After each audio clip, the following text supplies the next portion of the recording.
All right, today I am going to show you where the cruise control is located on the 2017 Subaru Impreza. All right, before we get started, can you give me a like? Thanks a lot. Appreciate it. All right, so I'm going to show you where the cruise control is. So I am the driver's side part of the vehicle, right? I am going to look at the steering wheel. Do you see it? It's a nice steering wheel with stars in there that represent Subaru. I'm going to look to the right-hand side of the steering wheel.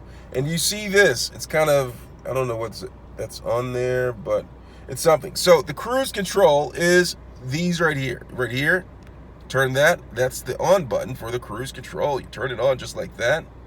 And there is the resume, accelerate right there. And then the set and decelerate, as well as cancel. Okay, in order to use your cruise control, please read your owner's manual so you know how to use it properly with your vehicle.